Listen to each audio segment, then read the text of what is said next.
Shalom. Shalom. Welcome.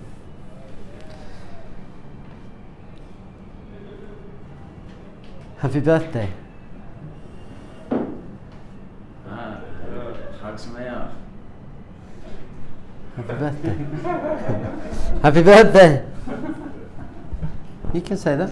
Right, it's the holiday. You're saying Independence Day. I'm saying happy birthday, Israel's birthday. Happy holiday. 2,000 years we were out of our land. How many other nations from the Middle East 2,000, 3,000 years ago are even around today? When was the last time you met a Moabite? Have you met a Moabite recently? A Canaanite? An Ammonite? A Jebusite? A Gigabyte? Parasite? Isn't that amazing? No one else exists. An Aztec? Met an Aztec recently walking around? A Mayan? And I met those people. What other nation has been out of its land, exiled the whole nation, and been few in number, and been ruthlessly persecuted? Crusades, pogroms, Holocaust, and even survived.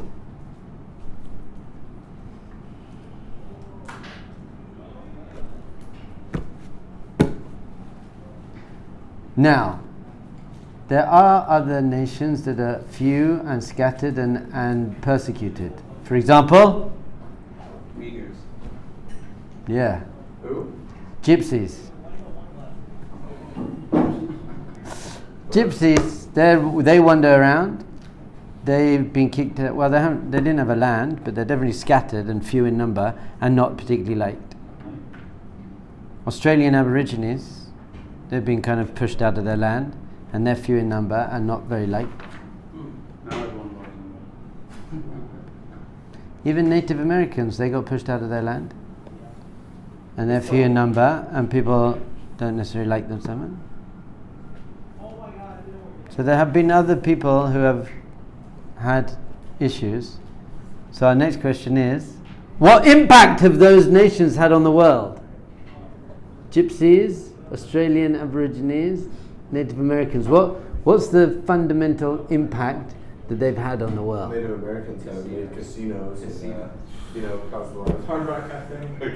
Exactly. Thank you. Made my point. By the way, Native Americans have done more than Gypsies and Australian Aborigines.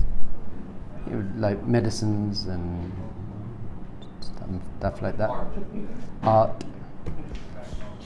So they have art. I'm being serious. If you are going to be pushed out of your land, small in number and persecuted, you're not going to have any impact on the world or civilization at all really. A bit of art, maybe a crystal ball, a bit of music. Our people, few in number, exiled, scattered and persecuted, are the greatest nation who ever walked the face of the planet. We've done more to impact mankind than any other nation, ancient or modern. The idea of one God, that's us, man. Brotherhood of mankind, that's us. Don't kill your children, that's us. Education for all the people, that's us. Everything you can think of. Morality comes from Judaism. The Torah, all of your basic foundations of morality come from the Torah. All of spirituality, real spirituality, God, consciousness, comes from Judaism. 22% of Nobel Prizes won by 0.2% of the world population. Isn't that amazing? Isn't that amazing? I'm amazed by that. That's not natural. That's supernatural. And all predicted in the Torah, by the way. Torah says that's going to happen. You're going to be exiled, few in numbers, hated, and yet you're going to be a light unto the nations, the greatest people ever. Cool, no? Next question. How many, clearly not getting to do what I was going to do, how many ancient languages that got lost have now been revived and are actually used as a modern language? How many people speak Latin today as their first language? That's what we speak. We speak Latin. We speak Canaanite. How many people spoke Hebrew as their first language 100 years ago? Zero. Zero. As they spoke Hebrew, they wrote books in Hebrew, they learned Torah in Hebrew, but no one spoke Hebrew to their kids and their wife, and they spoke Yiddish, Arabic, and then an ancient language revived. And now you have 9 million people. That's just how we speak to our children. My children are little Israeli children. It's crazy. Like, Abba, die!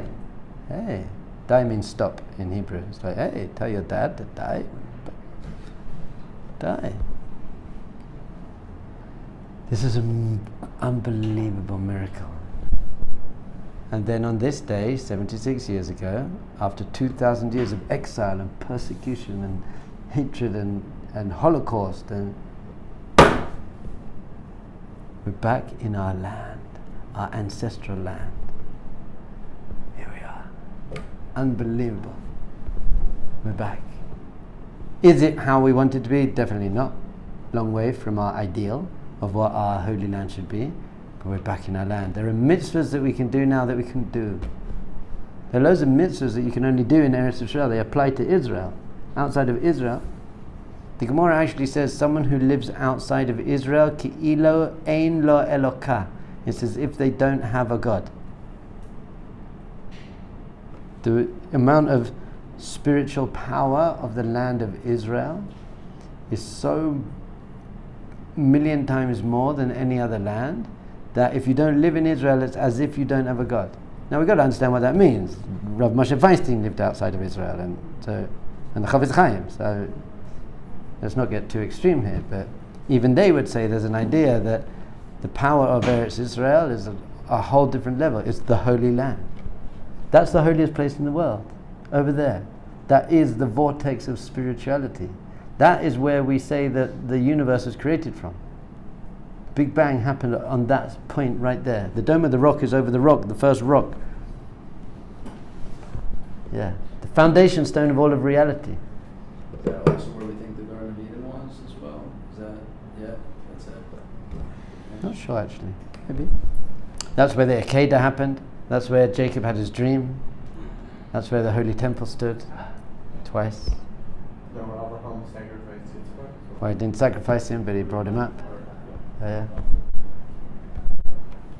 Do you know what Jerusalem even means? City of peace. One interpretation is Ro'eh Shalom, to see peace. I want to see peace. Yerusha is an inheritance, our inheritance, with 2 inheritances. Yerusha Laim, which means 2 inheritances, this world, the world to come. Yira Shalem, Yira means awe, God consciousness, Shalem means perfect. Perfect God consciousness. Yira Shalem. You walk onto the roof of Aish for the first time. I take people up there all the time and they're like, wow. I'm like, yes. Yerushalayim. Yerushalayim. And our inheritance, to see peace, complete awe. Amazing. And you're sitting here learning the ancient texts of the Jewish people. And do you know what you're sitting here thanks to? Many things.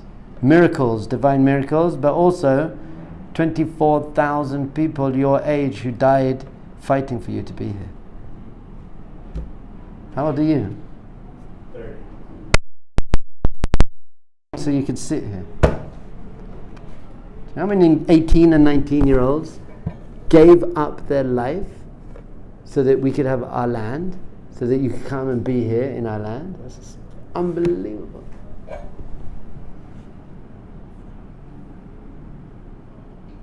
I did notice, I noticed it last year, my daughter said this year, 24,000, that's how many of Rabbi Akiva's students died in the Omer.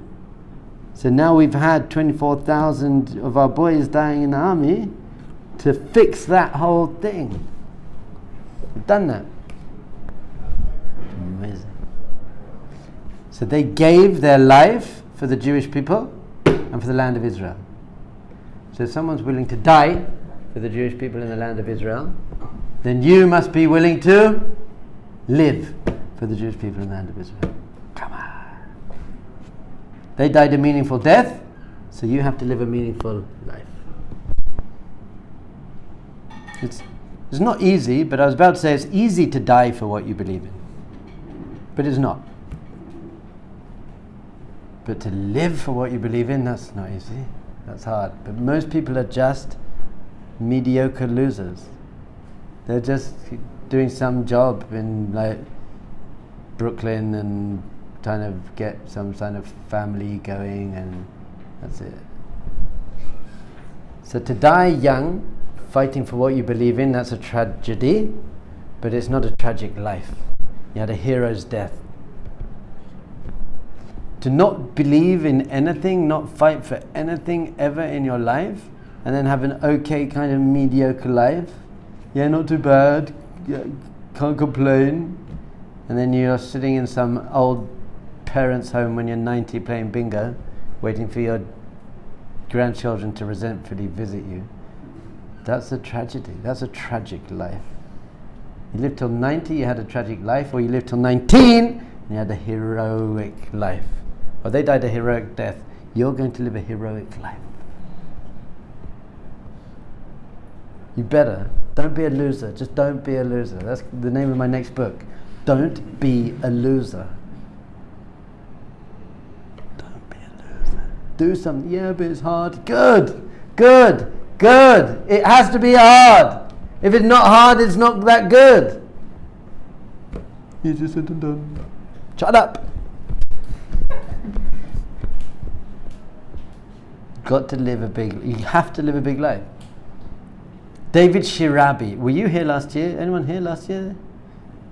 This is my yearly David Shirabi story. You might have heard it. I always tell it this time of year, but a few times during the year. 1967. There was a war. All of the nations surrounding us basically packed the borders with troops and tanks and everything. We were outnumbered hundreds to one, thousands to one troops, hundreds to one tanks and planes. And they basically sent messages into Israel, we're going to kill you all, you're going down.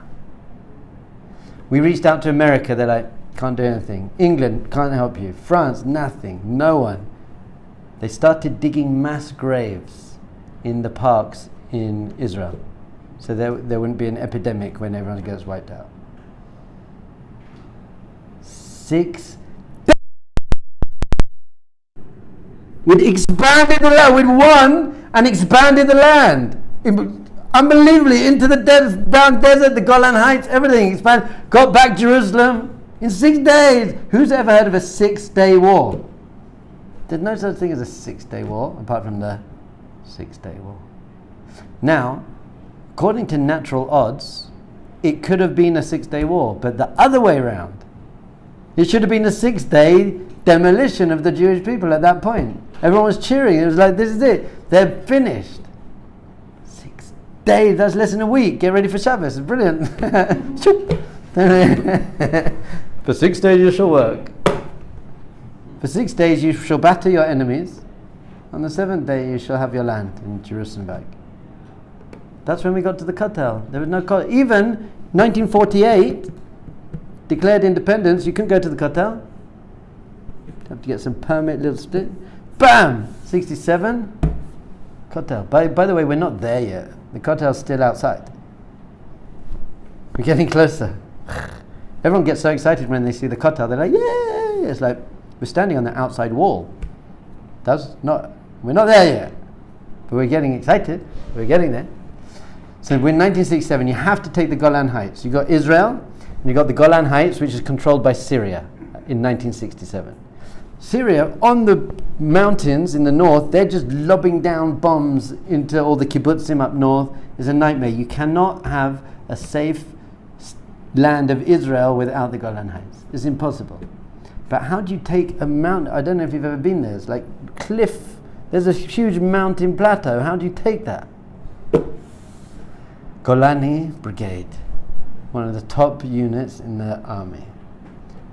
Get up. They basically said, we have to take the Golan Heights. They start running up the mountain. The charges being shot down, mines, everything. Have you ever even been paintballing? Have you been paintballing? Isn't that scary? You get a bit scared when you get paintballing. It's like, I don't. And you know how much adrenaline when you're paintballing? Imagine being in an actual war. That's psychotic. That's unbelievable.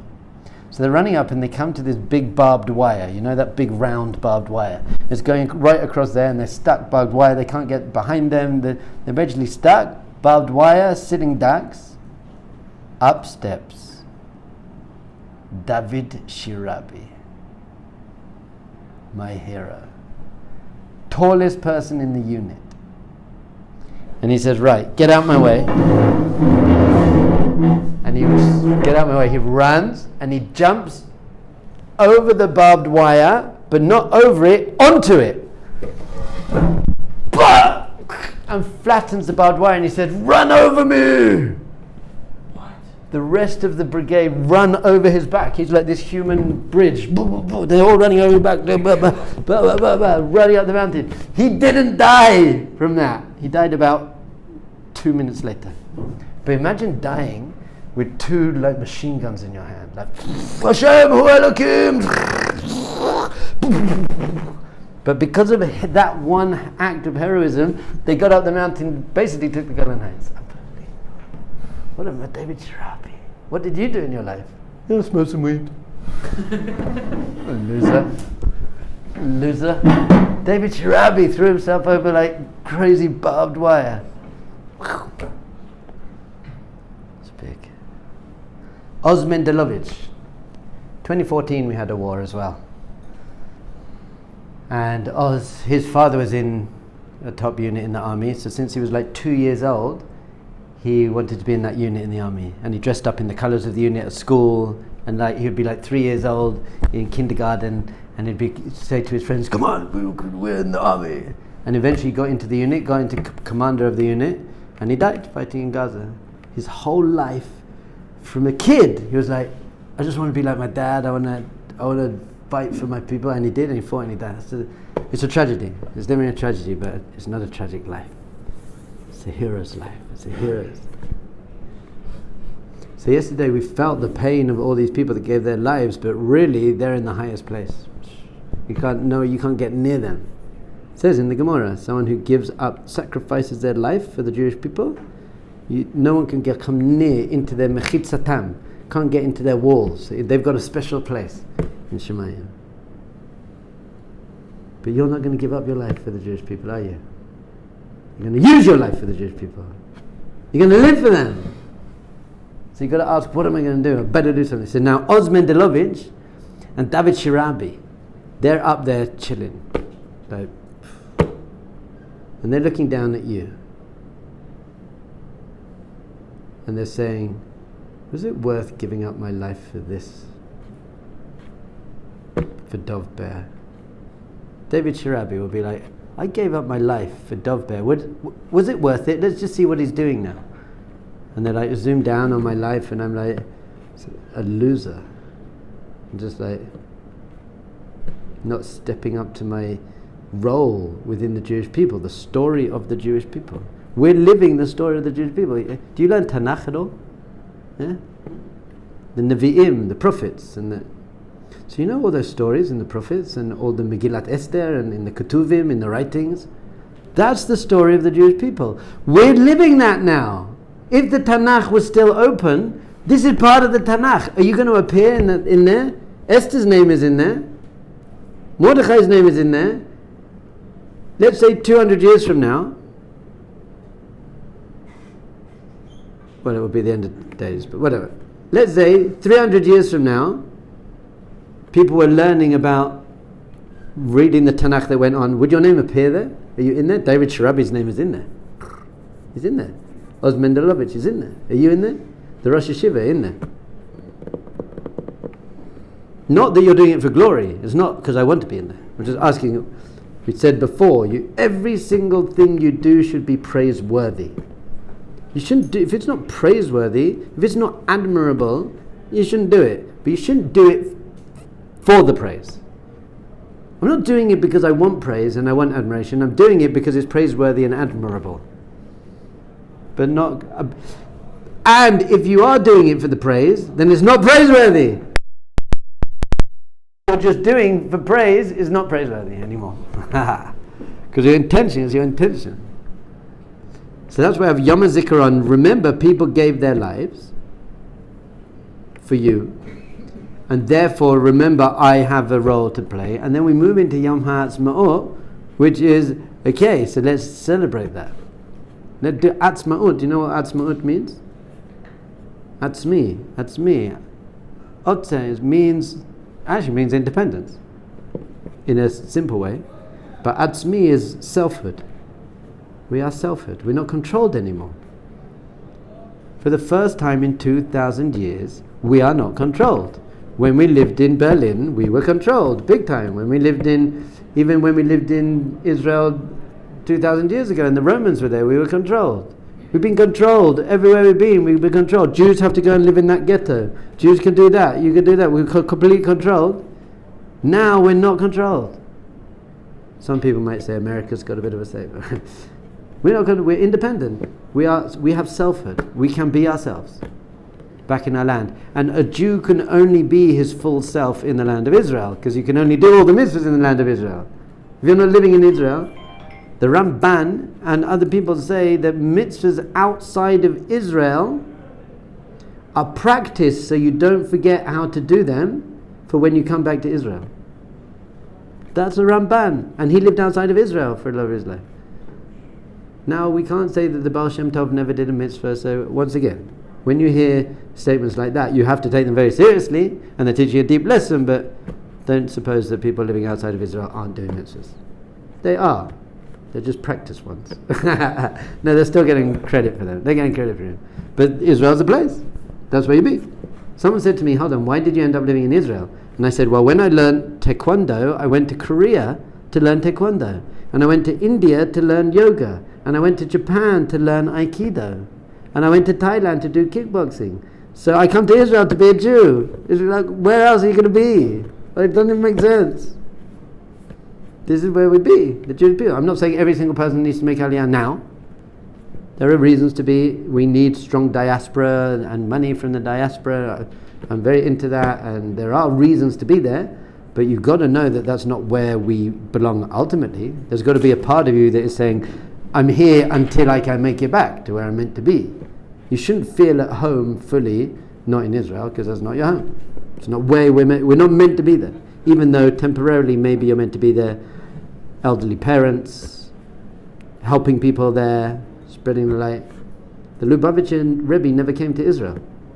The Rebbe, the tzaddik of the generation, he didn't come to Israel because he said, they need me here. I have a job to do here.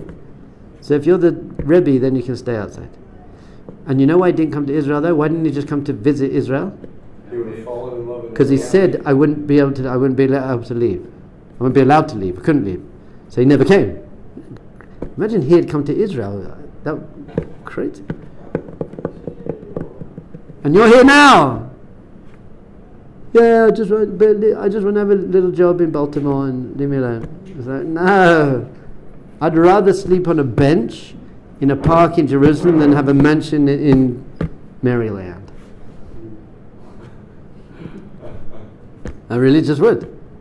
I'd rather have a little apartment in Jerusalem than have a beautiful, huge house in anywhere not Israel. Why? Because I don't value material things so much. I value spiritual things. And when it comes to spirituality, Israel's clearly the place to be. Jerusalem's the holiest place on the face of the planet. Tzfat. When I go sometimes to outside of the land to run a Shabbat. And it gets dark on Friday, and it is officially Shabbat, but it feels like I'm going to make Kiddush and I'm going to say the right words and stuff, but it's not our sages teach us that Shabbat in Chutz La'aretz, Shabbat outside the land, is on the same level as a weekday in Israel. So weekday in Chutz La'aretz is nothing. Shabbat in Chutz La'aretz comes onto the level of weekday in Israel, and then Shabbos in Israel is like huge. And you know the most amazing thing about Yom Ha'atzmaut? What happened was, and it's not a political thing, the doors became open. Any Jew, whenever they like, can come and live in Israel. Before that, with the British, I'm not proud of being. I'm not even British. No one likes the British. I don't like the British. I took my kids to England and we went to a castle in northern England. My kids were very excited, knights and princesses, and then they had this dress-up thing for the kids, and you could dress up as a knight and a king and a princess and they did a play. And my kids got up there and they're doing stuff, and I whispered to my wife, I said, you know what, our kids should dress up as the Jews and all the other kids should try and kill them. I'm not proud of being English. The York Massacre. I was like, great. I don't want to be there. I don't feel connected to those people. They don't love me. I don't love them. So the British, people left the Holocaust, escaped from Europe in boats, got to Israel, and the British didn't let them in. Sent them away. And they had to go into internment camps in Cyprus and back to Europe. Doors closed to the Jewish people. Come home, baby. And now nearly 50% of the Jewish people live in Israel. In 1905, 0.5% of Jewish people in the world lived in Israel. In 2024, it's 49%. Everyone's coming back. This is a nation where basically it's 95% immigrants coming back to their indigenous land. This is my land. This is where my forefathers walked this land. David HaMelech walked on the ground here. I walked from the Lebanese border to Eilat. 40 days of walking through the desert. It was unbelievable. And I just thought, this is the land that my forefather, Abraham, Yitzhak, Yaakov, they walked this land. Amazing. I walked from Lebanese border and I timed it so I'd reach Jerusalem for Pesach. So the night before Pesach, I was in Latrun. It's just outside of Jerusalem on a mountain, and I made a fire and I cooked my food. And I thought to myself, my ancestors 3,000 years ago were sitting on this mountain, making their fire, cooking their food, about to walk into Jerusalem for Pesach. The Shirabi. I've just walked like my ancestors walked into the land of Israel. Are we there yet? We're not there yet. We're still outside. We've got a bit to go. There's still issues. But we're on the way. We're coming closer. Baruch Hashem. B'ezrat Hashem, we'll live great lives in the land of Israel.